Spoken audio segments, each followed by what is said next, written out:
हे normal interview नाहीच करणार आहोत. आपण एक दिलखुलास गप्पा मारणार आहोत. त्याच्यात तुमचं बँकेचं तर काम आहे, संघटनेचं काम आहे, पण तुमच्या व्यक्तिगत आयुष्यात सुद्धा आपण डोकावणार आहोत.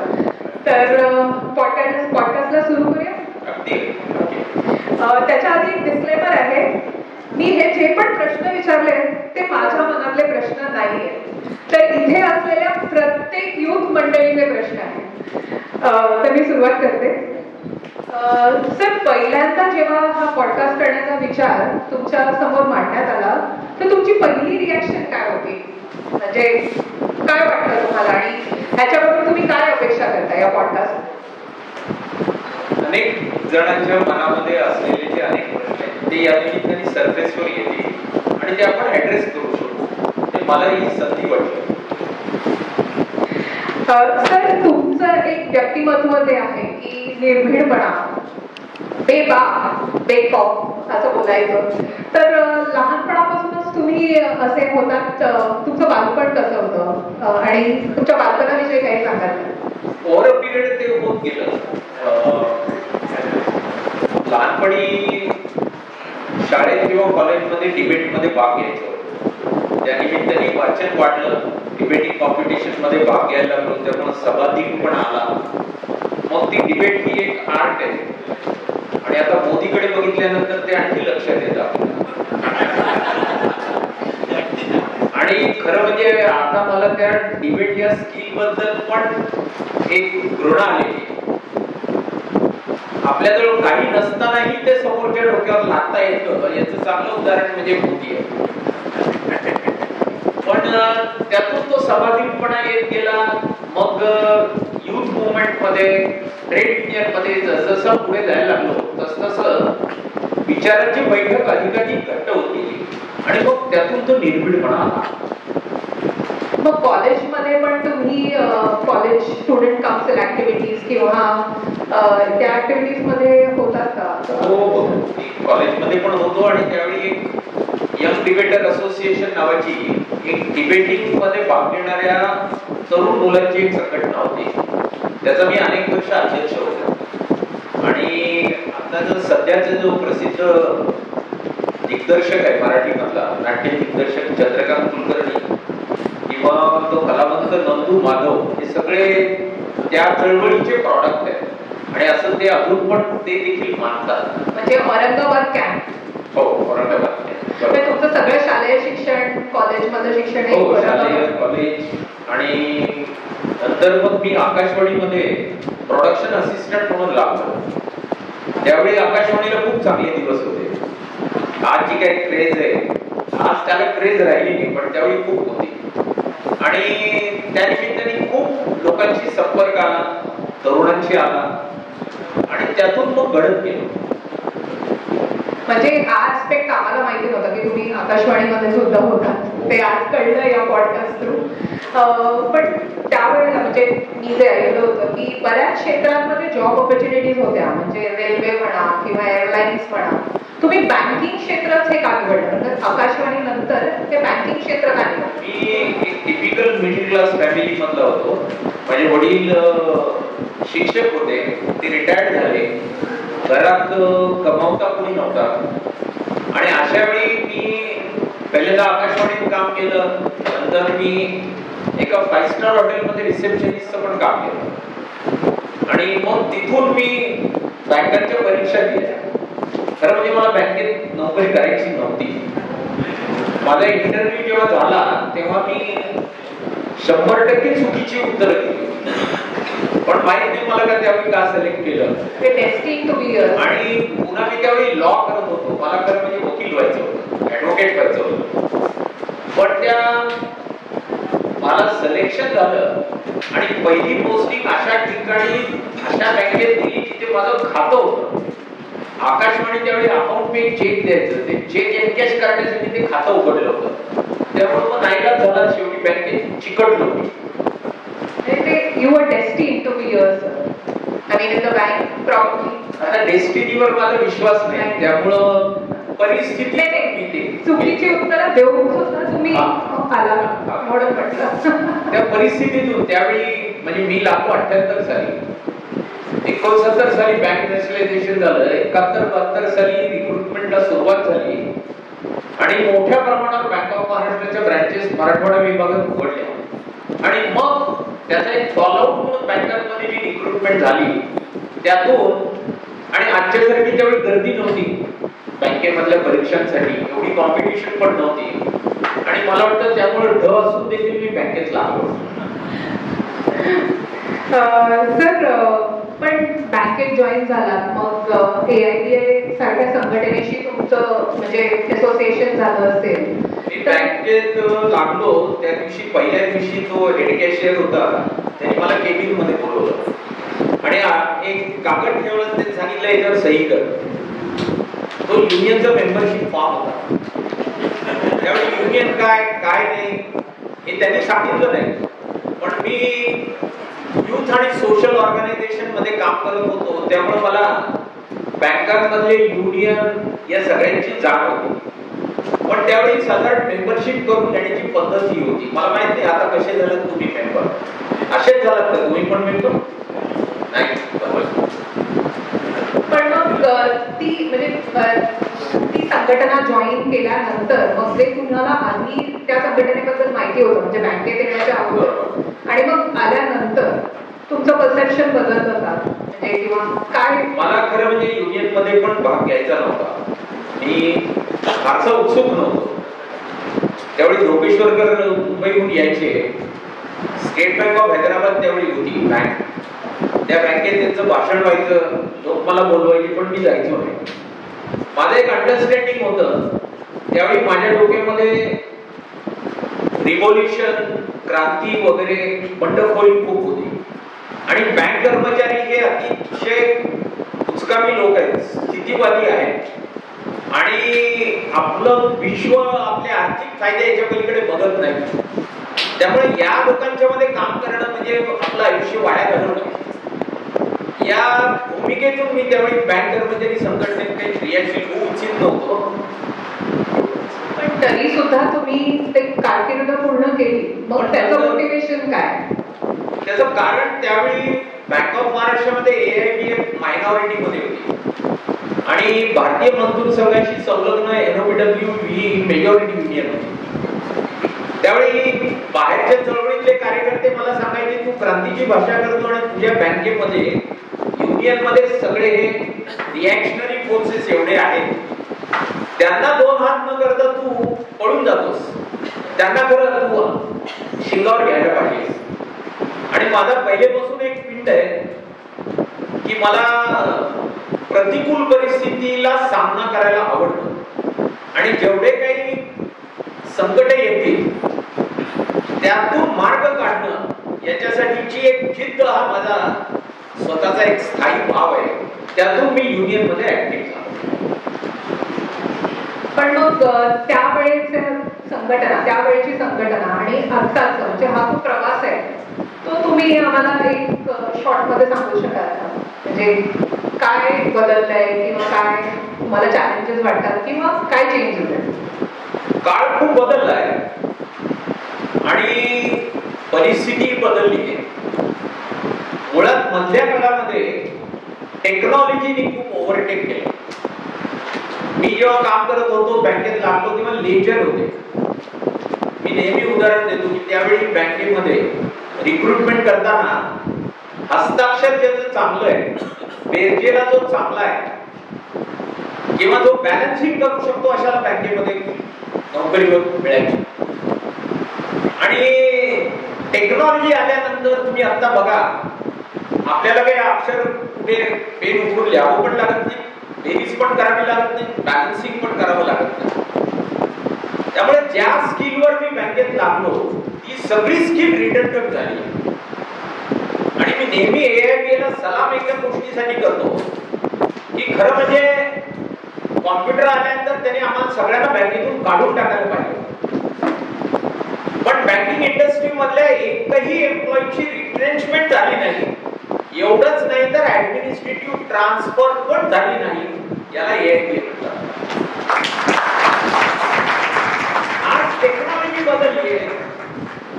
तुम्ही त्या ग्लोबलायझेशनच्या इरामध्ये काळामध्ये तुमचा जन्म झाला, तुमच्या मेंदूचं भरण पोषण पण त्या काळात झालं, तुमचं अपब्रिंगिंग पण त्या ग्लोबलायझेशन आणि न्यू इकॉनॉमिक पॉलिसीच्या काळामध्ये झालं. तुम्ही करिक्युलम मध्ये वाचलं की नवीन इकॉनॉमिक पॉलिसी किती चांगली असते, प्रायव्हेटायझेशन किती चांगलं आहे.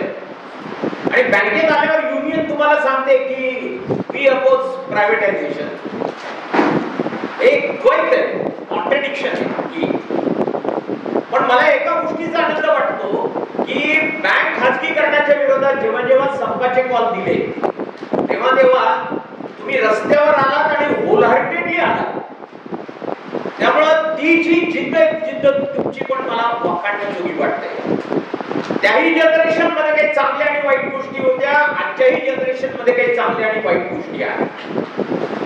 त्यावेळेचं भौताल एन्व्हायरमेंट वेगळं होतं, आजचं भौताल आणि एन्व्हायरमेंट वेगळं आहे, एवढाच खूप फरक. सर मग तुम्ही जसं म्हणालात की तुम्हाला बँकेतच यायचं नव्हतं पण तरी सुद्धा तुम्ही आलात आणि या जे एक कार्य सुरू झालं, पण मग त्यावेळेला तुम्हाला असं नाही का वाटलं की मी प्रमोशन घ्यायला पाहिजे किंवा ऑफिसर, एजीएम, डीजीएम ही पदं का नाही, म्हणजे मी इकडेच का सांगतो. मी एकदा प्रमोशन टेस्टला बसलो होतो, रिटर्न मध्ये मार्क चांगले पडले होते आणि ओरल इंटरव्ह्यू ज्या दिवशी होता त्या दिवशी सकाळी आमची ऑल इंडियाच्या ऑफिस बेअरची एक मीटिंग होती. त्यावेळी मी काही ऑफिस बेअर नव्हतो पण मला ते स्पेशल इन्व्हायटी म्हणून बोलवायचे. त्या मीटिंग मध्ये गेल्यानंतर बँकेत ऑफिसर व्हावं का होऊ नये याच्यावर 2 तास चर्चा झाली.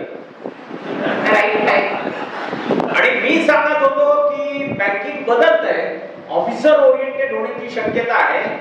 हे लक्षात घेता आपण ऑफिसरच्या पोझिशन पण आपण हस्तगत करायला पाहिजे.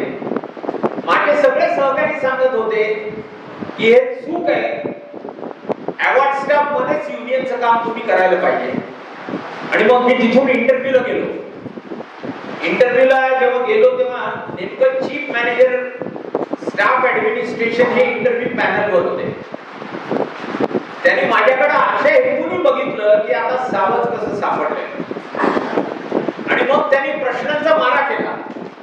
दुसरे पण एक एक्झिक्युटिव्ह होते, त्यांनी लॉ ग्रॅज्युएट म्हटल्यावर त्यांनी मला ग्रॅज्युएशी ऑर्डर काय हे विचारलं, लॉशी रिलेटेड प्रश्न विचारले. काही प्रश्नांची उत्तरं मी बरोबर देऊ शकलो, काही देऊ शकलो नाही. त्या इंटरव्ह्यू पॅनलच्या पलीकडे माझा झोनल मॅनेजरनी मला बोलवलं, तुळजापूरकर फार चांगलं केलंस, तू परीक्षेला बसलास, तुझी पहिली पोस्टिंग अमृतसरला असेल, रेस्ट ॲश्युअर्ड. आणि नंतर जो इंटरव्ह्यू पॅनलवरचा माणूस होता त्यांनी माझं त्यावेळी काहीतरी 3% प्रमोशन केलं. त्याच्यानंतर पुन्हा कधी मी परीक्षेला बसलो नाही. कर्मधर्म संयोगाने तो इंटरव्ह्यू पॅनलचा जो चेअरमन होता नंतर तो झोनल मॅनेजर औरंगाबादला. आणि पहिल्या आयआर मीटिंग मध्ये त्यांनी मला सांगितलं की माझ्या आयुष्यात जर मी सगळ्यात मोठी चूक कुठली केली असेल तर तुला सिलेक्ट केलं नाही, ही माझी सगळ्यात मोठी चूक. पण त्याचे नुकसान आमचं झालं, त्याचे नुकसान आमचं झालं असतं जर त्यांनी तुम्हाला सिलेक्ट केलं असतं तर. कदाचित अधिक चांगला पुढारी मिळाला असता, असं काही नाही. सर आता तुम्ही आता म्हणालात की इंटरव्ह्यूच्या दिवशी तुम्ही ऑफिस बेअरची मीटिंग होती आणि पण तुम्ही ऑफिस बेअर नव्हता. तर इथे बसलेल्या प्रत्येक युवकाचं एक फार जिव्हाळ्याचा प्रश्न आहे की ऑफिस बेअरर्स AIBAचे किंवा MSBAचे जे असतात ते जनरली वयोवृद्ध किंवा रिटायर्ड स्टाफ असतात. तर आपल्या ज्या यंग जे कॉम्रेड्स आहेत त्यांना ती संधी मिळत नाही, ही त्यांची एक स्वीटची तक्रार आहे सर. तर त्याबद्दल तुम्ही काय म्हणता? मी 78ला बँकेत लागलो, 81 मध्ये युनियनचं काम करायला लागलो, म्हणजे 3च वर्ष झाले. त्यावेळी डिव्हिजनल सेक्रेटरी म्हणून काम करत होतो. त्यावेळी औरंगाबाद हे मुंबई युनियनच्या अंडर घेत होतं. औरंगाबादचं सेपरेट युनियन 85 साली झालं, तेव्हा मी जनरल सेक्रेटरी झालो. 78 ते 85 म्हणजे फक्त 7 वर्ष सर्व्हिस झाली तेव्हा मी जनरल सेक्रेटरी झालो. आणि बेसिकली माझ्यामध्ये मी बंडखोरी वृत्ती होती आणि ती फक्त मॅनेजमेंट बरोबर नव्हती, पुढारींची म्हणून बरोबर होती. म्हणजे मी त्यावेळी माझे युनियनचे जे पुढारी आहेत त्यांच्याशी पण वादविवाद घालायचा. आता आपला प्रॉब्लेम असा आहे की ॲरोगन्स आणि इंटेलेक्च्युअल ॲरोगन्स मधला फरक आपण लक्षात घेत नाही. मी माझ्या वडिलांशी पण बंडखोरी करायचो आणि माझा आजही दावा आहे की तुम्हाला बंडखोरी करायची तर जगाशी करणं सोपं आहे, पण वडिलांशी करणं फार कठीण आहे. वडील हे व्यवस्थेचं प्रतिनिधित्व करतात आणि फॅमिली सिस्टीम मध्ये ती जी काय वडील आहेत ते एखाद्या शासन संस्थेपेक्षा देखील अधिक बलशाली असतात. पण ही बंडखोरी, इंटेलेक्च्युअल बंडखोरी कशी करायची याच्यासाठी स्वतःला घडवावं लागतं. आता प्रॉब्लेम असा आहे की बंडखोरी करा म्हटलं की आलेला काय करतो किंवा आपल्या पुढाऱ्यांना ब्लॅकमेल करता येतं का आपण प्रयत्न करतो, किंवा मग समोरच्याचा वीक पॉइंट उघडायचा, काहीतरी पकडायचं आणि मग त्याला ब्लॅकमेल करायचं. याला आपण बंडखोरी समजतो. याला बंडखोरी म्हणत नाही. इंटेलेक्च्युअल बंडखोरी करायची असेल तर स्वतःला पहिल्यांदा तयार करावं लागतं. स्वतःचं ज्ञान, माहिती याच्यामध्ये स्वतःला खूप ऍक्वायर करावं लागतं. ती जर केली तर ती बंडखोरी आपण करू शकतो. आणि तशी बंडखोरी दुर्दैवाने आजच्या जनरेशन मध्ये नाही. आज तुम्ही पोस्ट आणि पोझिशन मला मिळत नाही, मला आजही तुम्ही जर म्हणाल तर एका रिजनल युनियनचा पुढारी म्हणून ब्रांच व्हिजिट करणं यातला आनंद ऑल इंडिया जनरल सेक्रेटरी म्हणून पण मिळत नाही. बोलण्यासाठी फक्त बोलत नाही मी, जमिनी पातळीवर लोकांची, कस्टमरशी जो संबंध येतो तो ब्रांच व्हिजिट मध्ये येतो, ते आपण एन्जॉय करू शकतो. आणि शेवटी पुढारी मला काहीतरी पोस्ट दिली म्हणून तुम्ही मला सलाम ठोकता असं होत नाही. त्या पोस्टला न्याय देणारी कॅपॅसिटी आणि कॅपॅबिलिटी पण मला ॲक्वायर करावी लागते.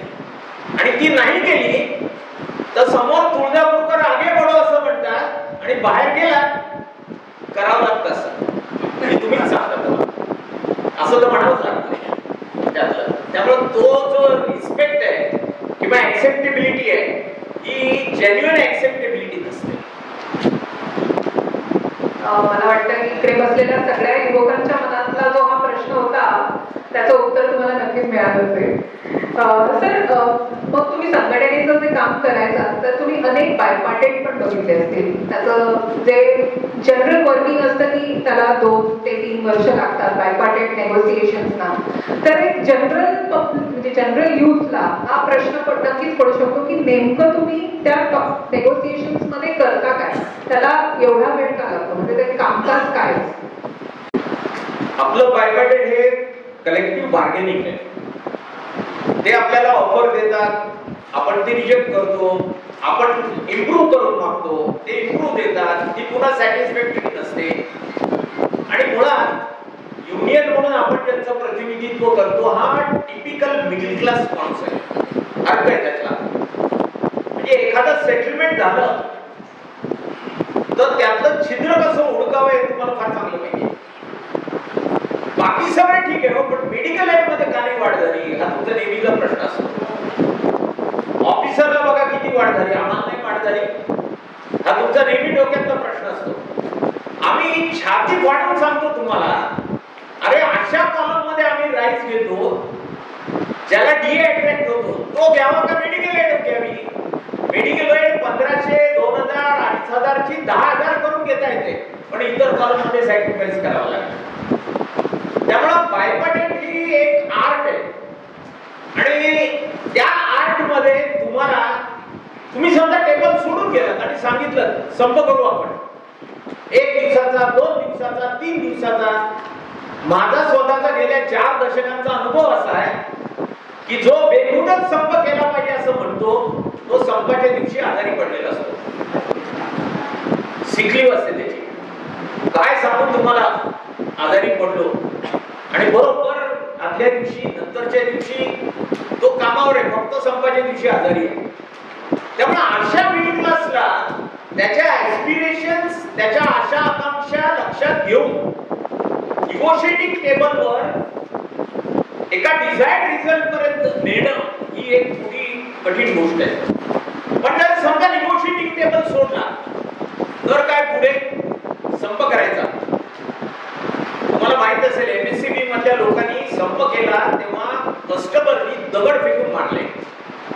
बँकेतच एक संप केला तर गुजरात मधल्या कस्टमरनी बँकांच्या ब्रांचेसवर दगडफेक केली. आपण आता पब्लिक युटिलिटी सर्व्हिस मध्ये आहोत. आपण कस्टमरची सिंपथी गमावली तर आपलं बायकॉटेट कधी होणार नाही. कस्टमर उजव्या बाजूला पाहिजे आणि तो कधी उजव्या बाजूला राहील. संप पण करायचा आहे पण कस्टमर पण नडता कामा नये. आणि या सगळ्या कसरतीमध्ये बायकॉटेटला वेळ लागतो. सर भडीमार चाललेला आहे क्वेश्चन. म्हणजे मी आधी प्रश्न घेतलेच होते युथकडनं पण आज त्यांचा उत्साह जरा विगलित झालाय आणि प्रश्न वाढलेले आहेत. सर तुम्ही संघटनेचं काम करता, बँकेचं काम एवढं वर्ष केलं, पण मग तुम्ही वर्क लाईफ बॅलन्स कसं काय साधतात? तुमचे म्हणजे बँकेचं काम, संघटनेचं काम याच्या व्यतिरिक्त तुमचे काय छंद आहेत? खरं म्हणजे मी आता वर्क लाईफ बॅलन्स साधला असं म्हणणं म्हणजे माझ्या फॅमिलीवर अन्याय केल्यासारखं होईल. त्यामुळे असं धाडसी विधान मी काही करणार नाही. झोकून देऊन काम केलं, at the cost of family केलं. पण फॅमिलीला पण ते पटवून देण्यात यशस्वी झालो की मी जे काम करतोय ते किती महत्वाचं आहे. कदाचित त्यांच्या अज्ञानाचा फायदा घेतला असेल पण ते पटवून देण्यात यशस्वी झालो म्हणून काम करू शकलो. वर्क लाईफ बॅलन्स साधला असं मी काही म्हणणार नाही. आणि दुसरी गोष्ट, मी स्वतः काम जनरेट करत गेलो. खरं म्हणजे तुमच्या बदल्यांचे प्रश्न किंवा तुमचं TA bill, LFC bill, chargesheet एवढ्या फक्त युनियनचं काम केलं असतं तर काही त्रास नव्हता. पण पहिलेपासून युनियन म्हणजे तक्रार निवारण केंद्र नाही. युनियन हा जगण्याकडे बघण्याचा दृष्टिकोन देते. काल मी सोशल मीडियामध्ये पोस्ट टाकली होती, तुमच्यापैकी काही लोकांनी बघितली असेल. माझा एक मित्र, त्याचं निधन होऊन 1 वर्ष झालं. त्यांनी युनियनच्या स्थापना अधिवेशनाच्या वेळी आम्ही एक सोमिनेट काढलं होतं, स्मरणिका, जाहिराती गोळा करून. त्याचं मुखप्रश्न हे फ्रेंच चित्रकार पिकासोचं एक चित्र होतं. तो चित्रकलेमध्ये त्याला खूप गती होती. ते माझ्या फाउंडेशन कॉन्फरन्सचं चित्र होतं. आणि फ्रेंच रिव्होल्युशननी जगाला जर काही भेट दिली असेल तर ती ह्युमॅनिटी, पीस आणि फ्रेंडशिपची 17व्या शतकामध्ये. ते चित्र त्या स्मरणिकेमध्ये टाकलं. ट्रेड युनियनचं अंतिम उद्दिष्ट तर काय आहे तर ते माणुसकी, बंधुता आणि शांतता हे आहे. एवढ्या मोठ्या कॅनव्हासवर ट्रेड युनियन म्हणून आपण काम करतो याचं भान मला कायम त्या चित्राने दिलं आणि त्यामुळं मला जगण्याचा पर्पज मिळाला. तसा चळवळीमध्ये क्रियाशील राहण्याचा पर्पज पण मिळाला. सर आता तुम्ही म्हणालात की तुमच्या फॅमिलीने मोठं सॅक्रिफाईस केलंय, ह्याच्यात जास्त सॅक्रिफाईस पाऊस करतं, तर तुमच्या म्हणजे तुमच्या अर्धांगिनीचं काय तुम्ही सांगू शकाल? काय कॉन्ट्रीब्युशन आहे तुमच्या या जर्नीला? कॉन्ट्रीब्युशन म्हणाल तर मी जसं कामावर होतो तशी बायको पण काम करत होती एका प्रायव्हेट सेक्टर मध्ये. ती सकाळी 8-8:30ला जायची, ती संध्याकाळी यायची. नंतर मुलगी झाली, मुलीला 6 महिन्यानंतर पाळणाघरात ठेवलं. पण माझ्या घरी जर बायकोच्या कंपनीतले काही लोक आले तर तिला त्या मित्रांबरोबर किंवा मैत्रिणींबरोबर मी गप्पा मारायला लावायचो आणि मी स्वतः चहा करून आणून द्यायचो. आणि माझ्या मुलीने हे लहानपणापासून बघितलं. म्हणजे जो जेंडर बायस जो येतो ना तो बघून येतो मुलांच्या मध्ये. आता आपल्याकडे पद्धत कशी आहे, आपण बाहेर बसलो, आपले मित्र आले की टाक चहा, टेकन फॉर ग्रँटेड होऊन करतो. खरा बँक कर्मचारी म्हणून आपली जी कोची आहे ना, आपल्या जगण्यामध्ये एक द्वैत आहे, दुबंगलेपण आहे. आपण बँकेत आल्यावर सांगतो मला कॅज्युअल लीव्ह पाहिजे, मेडिकल पाहिजे, मेडिकल एड पाहिजे, हॉस्पिटलायझेशन पाहिजे, जॉब सिक्युरिटी पाहिजे. पण आपल्या मोलकरणीने जर आपल्याला सांगितलं जरा पगार वाढवून देता का, माजलेत का, ही आपली पहिली प्रतिक्रिया असते. हे जे जगण्यातलं ढोक आहे ना बँक कर्मचाऱ्यांचं, हे त्यांचं सगळ्यात मोठं शत्रू आहे. आज आता हे जर आपल्याला बदलता नाही आलं तर ते आपल्या स्वतःवर पेक्षा ते आपल्याला क्षीण करत राहील. आता जे त्यांनी सांगितलं की वर्क लाईफ बॅलन्स किंवा काय,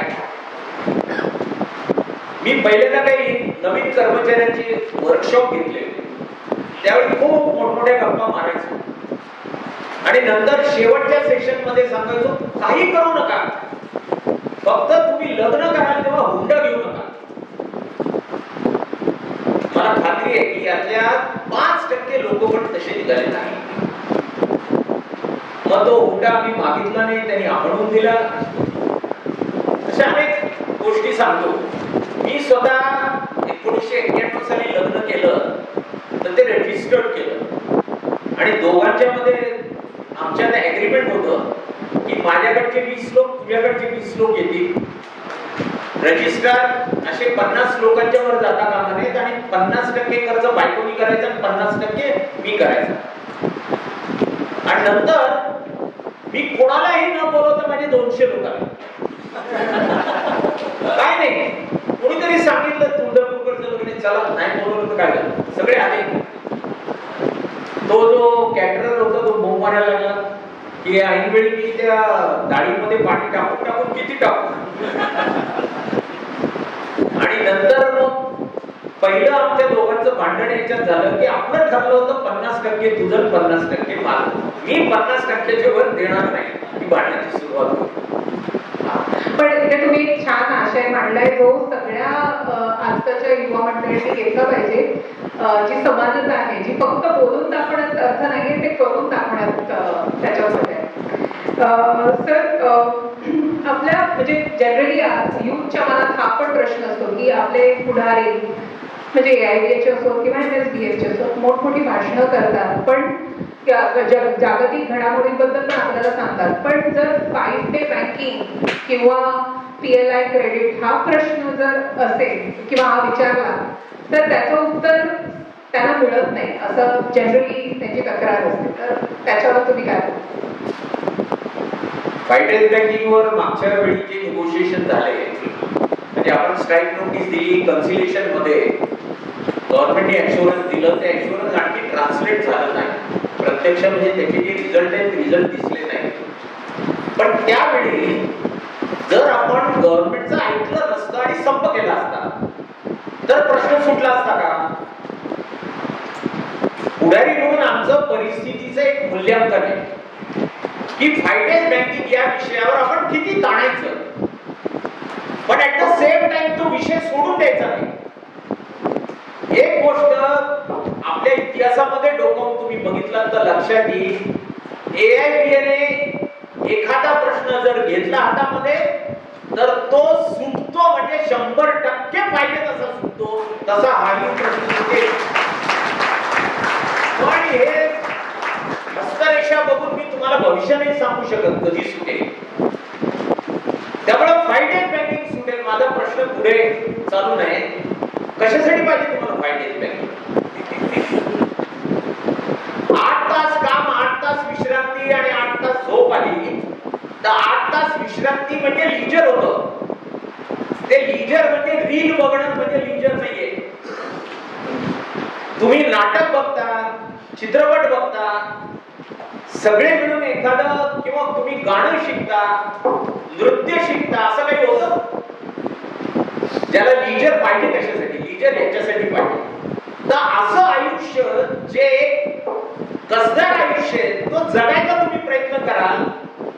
आणि त्यावेळी माझं तर असं म्हणणं आहे आता की पोस्ट कॉम्प्युटरायझेशन एरियामध्ये 4 दिवसांचा आठवडा असला पाहिजे. युरोप प्रमाणे आपल्याही बँक एम्प्लॉईजनी मागणी करायला पाहिजे. हे मी माझ्या फोनवर मांडेल, पण राहिलेले 3 दिवस करणार का? हा खरा प्रश्न आहे. आणि आता युनियन मीटिंग म्हणजे तुम्हाला माहिती नाही, आम्ही सगळे पुढारी जर कशाला घाबरत असू, तुम्हाला घाबरतो सगळ्यांना. कधीही कुठलीही मीटिंग ठेवली आणि कार्यक्रम ठेवला की आमच्या पोटात गोळा होतो, येतील का लोक, येतील का लोक. एकदा शंकरला सांगावं लागतं, मग एकदा कुंदरला सांगावं लागतं, मग आणखी शहाला सांगावं लागतं. असं सांगत सांगत उतरंडीने जावं लागतं आम्हाला. तरी आम्हाला भरोसा नाही की तुम्ही या. कशासाठी पाहिजे 5 days वीक? 2 शनिवार होते ते बरं होतं, तुम्ही शनिवारी दुपारी मीटिंगला तरी येत होता. हे जे आता 2 काय जे आता जे झाले 2 शनिवार सुट्टी झाली, त्याचं सगळ्यात मोठं नुकसान कुठलं झालं असेल तर युनियनचं झालंय. आणि दुसरं तुम्ही बघा, बँकेत काम करता, पूर्वी आपण इंटरव्हल मध्ये जेवताना एकमेकाशी बोलायचो, तुझा मुलगा माझी मुलगी, तुझे सासरे माझे सासरे, तुझे वडील माझे वडील. आता मी लंचवरच नाहीये, बाय रोटेशन लंचवर घेतो, त्यामुळे आपला एकमेकांमध्ये संवाद नाही.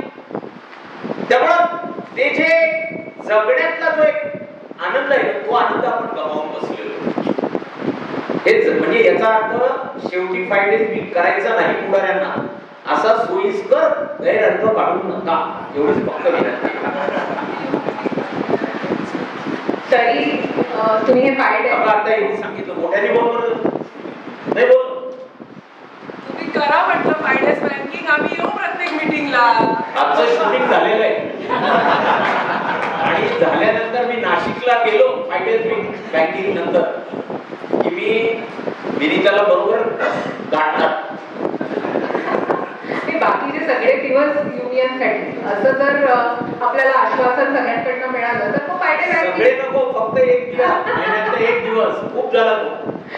म्हणजे बॅचेस मध्ये येतील ना सर, प्रत्येक शनिवारी नाही यायचा. याच्यावर 5 days बँकिंग वरच बरेच प्रश्न आहेत, तर मी ते रिपीट करणार नाहीये. यावर सरांनी आपल्याला व्यवस्थित उत्तर दिलेलं आहे. सर, आजकालच्या काळात आपल्याला भेडसावणारा प्रश्न आहे तो रिक्रुटमेंटचा. तर आता असं आजची सिच्युएशन बघितली तर शिपाई वर्ग किंवा सफाई कामगार हे तर नाहीशेच होत चाललेत आणि क्लेरिकल ही जी आहे क्लेरिकल संख्या ही कमी होत चालली आहे दिवसेंदिवस. प्लस आज सकाळपासून आपण जे बोलतोय एआयचा इफेक्ट, तर मग आपलं फ्युचर काय, ह्या युथचं फ्युचर काय आहे बँकेत आणि काय पुढे काय? एक तर रिलेशनशिप बँकिंग आहे ही. बँक ऑफ महाराष्ट्रात, IDBI मध्ये, PNB मध्ये जर काम करत असेल तर लोक माझ्यामुळे त्या बँकेला ओळखतात. अजूनही आपल्यातले काही कस्टमर आहेत ते आत आले की असे डोकावतात, तो ओळखीचा चेहरा नाही दिसला की विचारतात त्या मॅडम कुठे गेले, त्या नसल्या तर निघून जातात. त्या दुसऱ्या एक खडूस माणूस बघतात आणि नको म्हणतात त्याच्याकडे जायला, पुन्हा येऊ. हे काय दर्शवतंय? रिलेशनशिप बँकिंग हे मॅटर आता. आणि आता युरोपमध्ये एक सर्वे केला, त्या सर्वेचं फाइंडिंग असं सांगतं की आज अजूनही लोकांना बोलायला हवं असतं बँकेत आल्यानंतर. मला आठवतं अजूनही पेन्शनच्या दिवशी पेन्शनर येतात सगळे. मी म्हटलं काका आजच कशाला येतं, एवढी गर्दी, पैसे काढायचं काय आडलंय का? नाही, या निमित्ताने लोकांची भेटी होतात, त्यांच्या मीटिंग पॉइंट म्हणून बँकेकडे ते बघतात. आणि हे वास्तव बदलेल असं मला काही वाटत नाही. कितीही टेक्नॉलॉजी आली तरी माणसाविरहित बँकिंग हे होणार नाही. माणूस हा हवाच, आणि जोपर्यंत माणूस इनिव्हिटेबल आहे तोपर्यंत AIBA झेंडा तिथे आहे. आता ही रिक्रुटमेंट व्हायला पाहिजे, पण तुम्हाला सांगा, मी कॉल दिला की 10 ते 5 काम करा, 5 ला सोडून जा. तुम्ही जाता बँकेत? नाही जाता. तुम्ही काय सांगता? माहित नाही तुम्हाला मॅनेजर आम्हाला काय काय बोलतो. अरे मग आम्ही तुम्हाला नाही म्हणायला शिका ना. पुन्हा तुमचं ब्रँच मधलं आपलं एक ट्रायपॉटेट असतं. मी कधी उशिरा येईन, कधी लवकर जाईन, मग कधी शनिवारी बसून काम करतो, पण वर्किंग डेला मी सुट्टी घेतो. हे तुम्ही आम्हाला सांगत नाही. पण आता आमचे पण केस एक तर गेले किंवा जे काळे होते ते पांढरे झाले की फुकट नाही झाले, तर आम्ही तुम्हाला चांगलं झोपतो हे तुमचं बायपार्टेट लोकल लेवलचं काय आहे. मग तुम्ही आम्हाला सांगता मॅनेजर म्हणाला 500 वाउचर लिहिलेत बायपार्टेट मध्ये, कुठे करता तुम्ही 500 वाउचर? मग तुम्हाला बसून काम करावं लागेल. मग आम्ही तुम्हाला बायपार्टेटचा क्लॉज समजावून सांगतो. बेसिकली नवीन जनरेशन मध्ये मला सगळ्यात जर कमी त्रुटी काय जाणवत असेल, नाही म्हणायला शिकलं पाहिजे. आणि नाही म्हटलं की त्याची कॉस्ट अँड कॉन्सिक्वेन्सेस आहे. या AIDAच्या झेंड्यावर विश्वास ठेवून त्या कॉस्ट कॉन्सिक्वेन्सेसला तयार राहा. कोणीही तुमच्या केसाला धक्का लावू शकणार नाही. ऑर्गनायझेशन तुमच्या बरोबर आहे, पण नाही म्हणायला शिका. इथे तुम्ही बोल करत राहिला तर रिक्रुटमेंट कधी होणार नाही. रोज 1 तास म्हणजे आठवड्यातून एका क्लार्कच्या पोटावर पाय देता तुम्ही. एक क्लार्क झाला असता ना रिक्रूट, तुम्ही जर वेळच्या वेळी केला असतात तर नाही जात. त्यामुळे रिक्रुटमेंटचा प्रश्न तसं सबस्टाफ आणि स्वीपरच्या बाबतीत केडर रिडंडंट होत आहे. आता सबस्टाफचा जो जॉब आहे तो आउटसोर्स केला. आउटसोर्स लोकांना आपण ऑर्गनाइज केलं पाहिजे आणि त्यांना जास्त पगार मिळाला पाहिजे अशी मागणी जशी जशी आपण पुढे घेऊन जाऊ तसं त्यांना याच्यापेक्षा रिक्रुटमेंट केलेली परवडली. आजही बँकांमध्ये जे होणारे ऑपरेशनल फ्रॉड आहे त्याचं महत्वाचं कारण बँकांमधलं आउटसोर्सिंग हे आहे. पण आता नवीन युनियन बांधायची, अरे असलेलंच सांभाळणं होत नाही तर कुठून नवीन युनियन बांधायची, पण त्याला तयार व्हावं लागेल एवढंच.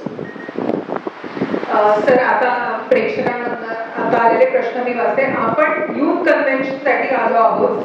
युथ म्हटले की गरम रक्त, त्यांना रिझल्ट लगेच पाहिजे असतात, पण आपण स्ट्राईक किंवा ॲजिटेशनचा कॉल देतो आणि बऱ्याच वेळा फ्रुटफुल डिस्कशन झाले म्हणून स्ट्राईक डिफर होतो. अशा वेळेला दिलेल्या टाइमलाईन मध्ये रिझल्ट येत नाही म्हणून बरेच कॉम्रेड्सचा आपल्यावरील विश्वास कमी होतोय. यासाठी आपली काय स्ट्रॅटेजी आहे?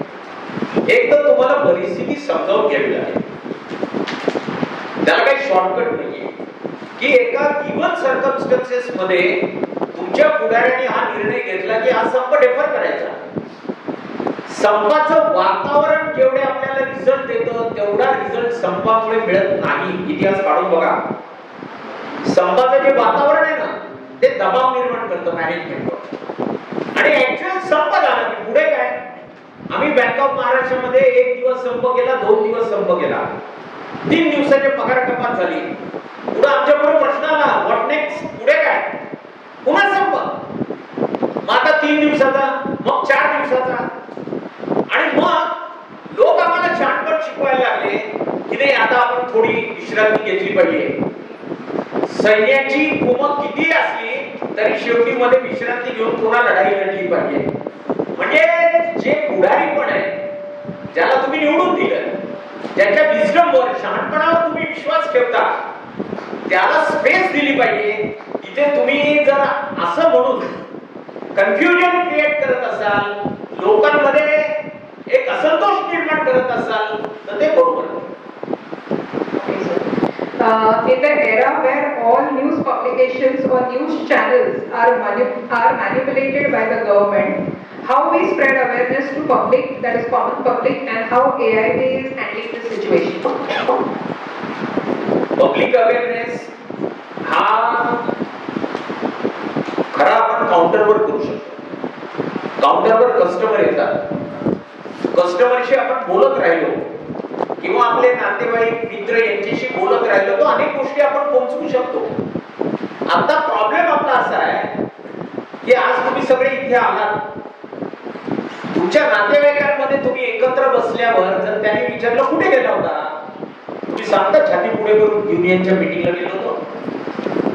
युनियन म्हटलं की आज समाजामध्ये नकारात्मक मूल्य म्हणून युनियनकडे बघितलं जातं.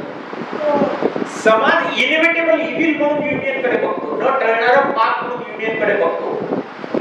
युनियन म्हणजे जिंदाबाद मुर्दाबाद किंवा त्या मॅनेजरला शिव्या देऊन केबिनला लाथ मारून आत जाणं म्हणजे युनियन नाही.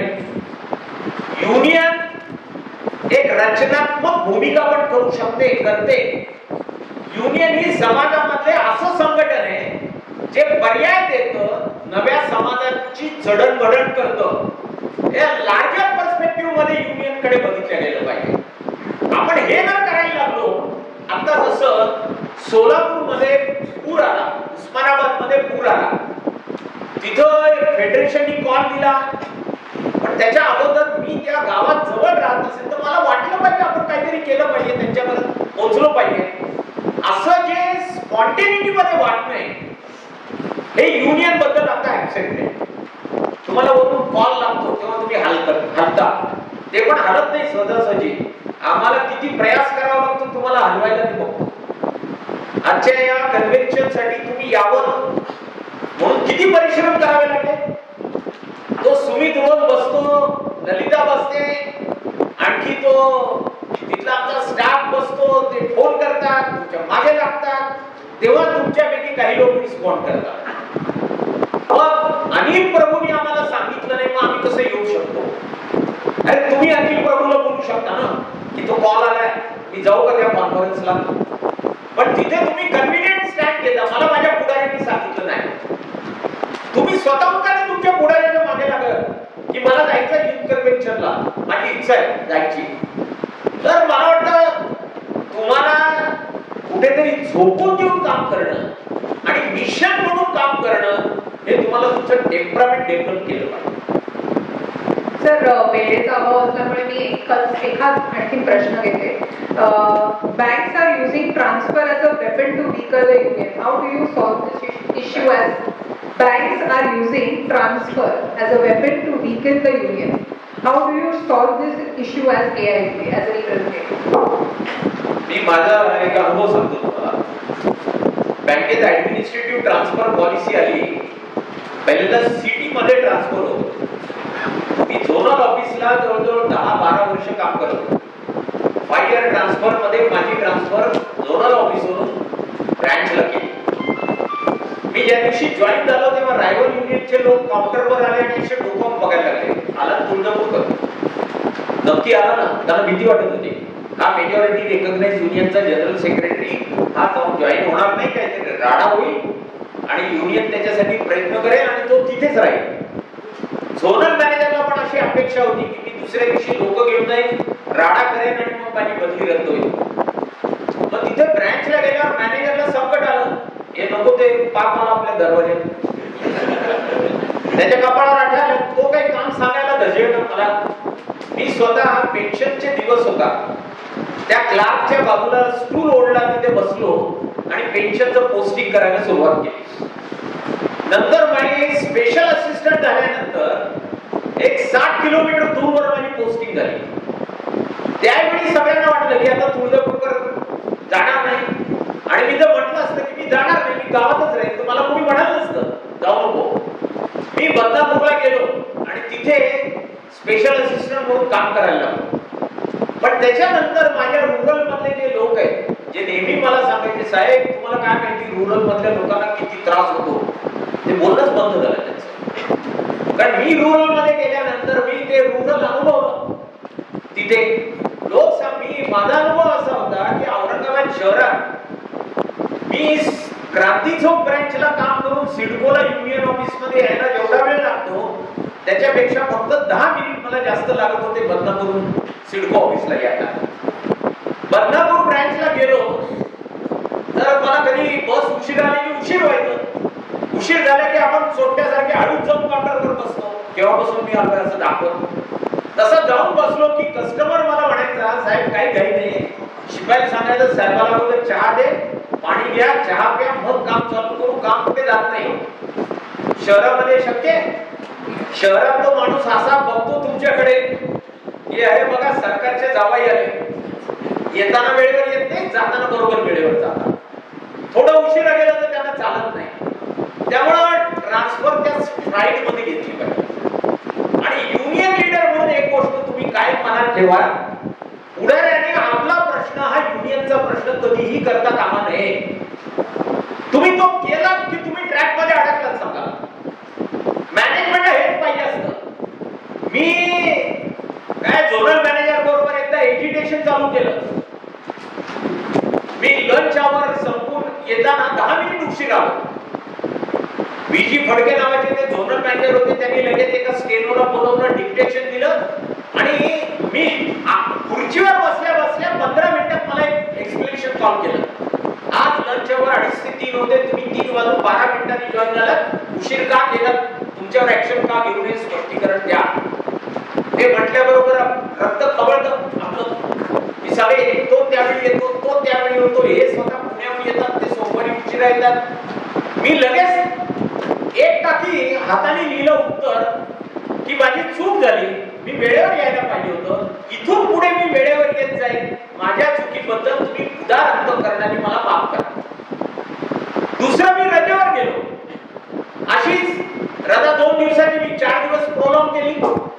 त्यांनी लगेच मला सांगितलं विदाउट सँक्शन लिव्ह तुम्ही कसे गेला. पुन्हा त्यांना सांगितलं चूक झाली. बायपाटेट मध्ये असं प्रोव्हिजन आहे की एक्सिजेन्सीला तुम्ही जॉईन होताना अर्ज दिला तर चालू शकतो. हाऊएव्हर बँकेचा इनकन्व्हिनियन्स झाला त्याबद्दल मी माफी मागतो. त्याच्या 2 झाल्या की तो झोनल मॅनेजर केस उठायला लागला की मला वाटलं तो उत्तर देईल, मग राडा होईल आणि मग उडाऱ्याला खच्ची केला याचा आपण आनंद घेऊया. तसं झालं नाही. त्यामुळे युद्धामध्ये नेहमी समोरच्याला जेव्हा जे पाहिजे तेव्हा ते आपण न करणं ही सगळ्यात मोठी युद्धनीती.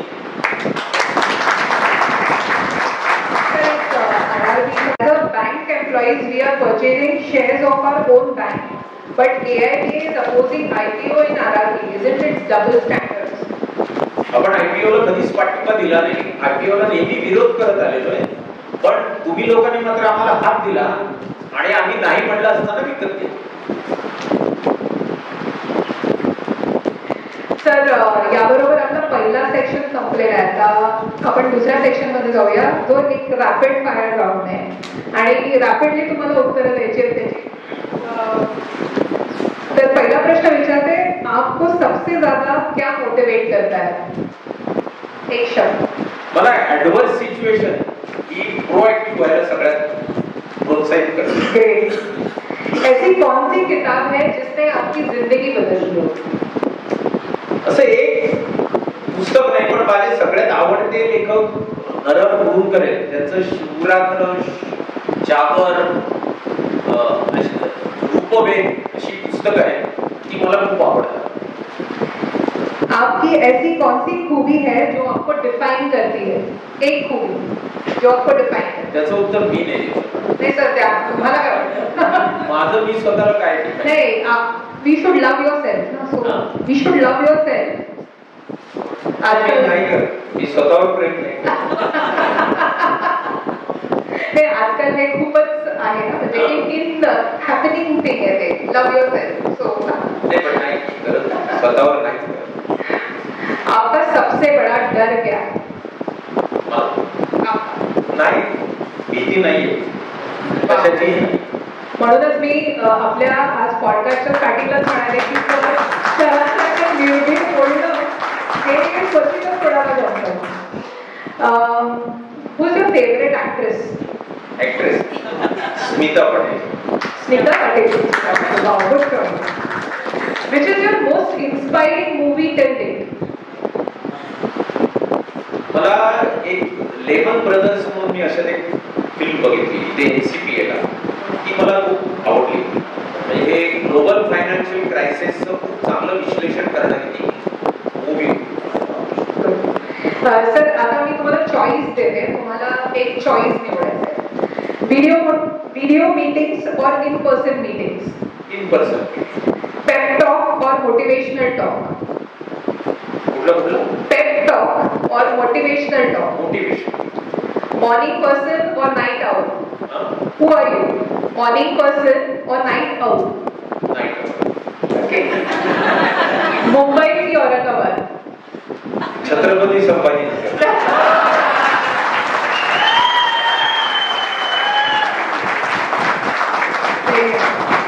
नरेंद्र मोदी की नितिन गडकरी? दोघे नाही. एक उत्तर द्यावं. एक उत्तर द्यावं. एकदम निर्भीड आहे आणि मी कॉम्प्रोमाइज नाही करत. अच्छा, तो मी तुम्हाला एक त्याचा दुसरा पर्याय देते, नरेंद्र मोदी की राहुल गांधी? नाही, ते पण नाही. ओके, आता आपल्या गटातला प्रश्न, प्रदीप दळवी की धनंजय कुलकर्णी 4AM फ्रेंड. तुमचा 4AM फ्रेंड, 4AM फ्रेंड म्हणजे ज्याला तुम्ही कधीही फोन करू शकता, म्हणजे का कुठच्याही वेळी फोन करू शकता, ते प्रदीप दळवी की धनंजय कुलकर्णी? प्रदीप दळवीशी तर आता काही कॉन्टॅक्ट नाहीये, तो स्वतः आजारी असल्यामुळं काही संपर्क नाहीये.